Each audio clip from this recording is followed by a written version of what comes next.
Panevėžio miesto dailės galerijoje atidaryta jubiliejinio 25-ojo Panevėžio tarptautinio keramikos simpoziumo paroda. Pasak projekto vadovės Aurelijos Seilienės, 25-ojo simpoziumo dalyvių grupė išsiskyrė ambicingais sumanymais bei ypatingų darbštumu. Praėjo jau šiek tiek daugiau negu 3 savaitės simpoziumo intensyvaus, labai intensyvaus kūrybinio darbo. Tai yra tokiems dideliems darbams sukurti yra iš tikrųjų gana trumpas laiko tarpas, todėl menininkai dirbo be galo intensyviai, jie tikrai labai buvo produktyvūs, įsijautė, įsitraukė, dirbo nuo pat ankstyvo ryto iki išnaktų.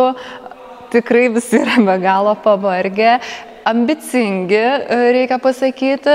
Turėjome tikrai ir tokių variantų, kurie yra įgyvendinti nuo A iki Z 100%, taip kaip ir buvo tikėtasi. Turim ir pasikeitimo momentų, bet man atrodo finalinis efektas yra graži tikrai paroda, labai gausi paroda. Mes turim ir nuo labai ryškių darbų, žvilgančių darbų iki visiškai tokio žalio, laukinio paviršiaus, kur yra naudojamas tik pats molis ir jokių kitų dekoro elementų papildomų, atskleidžiant būtent tą akmens masės grožį.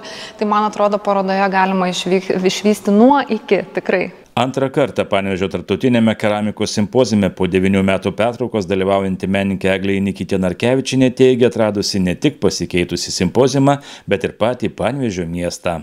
Iš esmės tai po tų 9 metų man ne kiek simpoziumas atrodo skirtingas, jie visi būna skirtingi, bet pats Panevėžys labai pasikeitęs.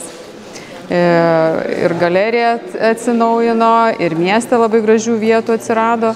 Ir pats tas simpoziumas, kaip daug apklausiau, susideda iš kelių etapų, vienas rezultatas, kitas patirtis. Ir tos patirtis įvairios buvo. Tai mano asmeniška patirtis, tai yra medžiaga. Ir tos medžiagos įvaldymas yra sudėtingas etapas iš tikrųjų. Ir šiam simpoziumui aš užsidėjau per didelius uždavinius.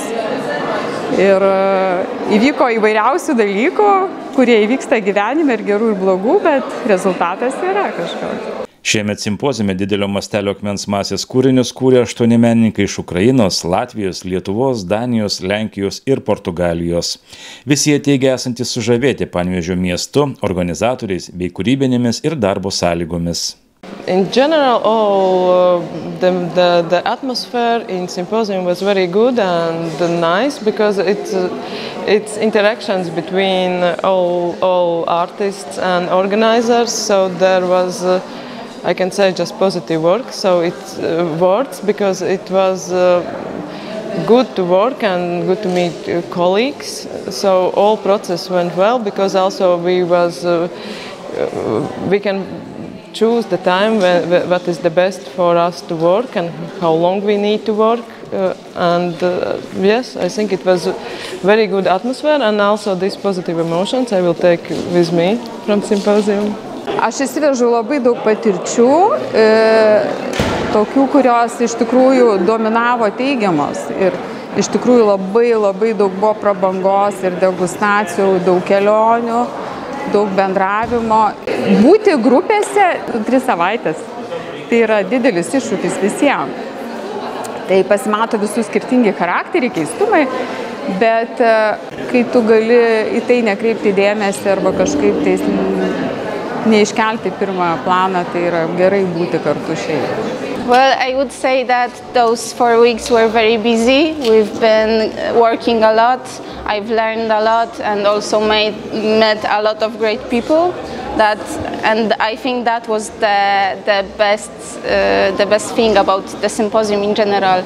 Like just getting to know those wonderful artists, working side by side with them, and also getting the experience and getting the chance to work in such a beautiful place and the place that is so well organized by the gallery and all of the workers that we had the chance to meet in here. Tarptautiniai keramikos simpoziumai Panevėžyje organizuojami nuo 1989 metų. Iš viso simpoziumuose jau dalyvavo 194 menininkai iš 38 šalių.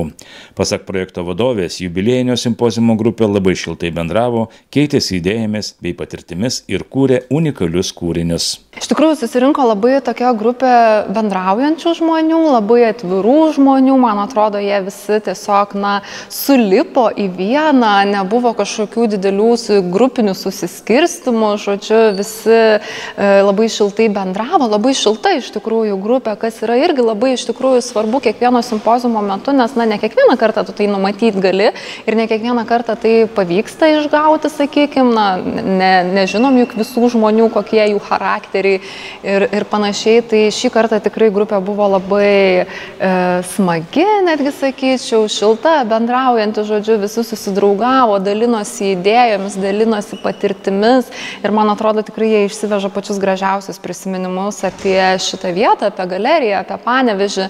Žodžiu, jiems tikrai turėtų Panevėžys išlikti atmintyje kaip labai šilta ir bendrystės kupina vieta. Jubiliejinio 25-ojo Panevėžio tarptautinio keramikos simpoziumo parodos atidarymo metu žiūrovai stebėjo menininko Beno Šarkos performansą Namolio, o vakarą vainikavo vinilų vakarėlis, galerijos kiemelyje skambėjo džiazas, saulas ir funkas.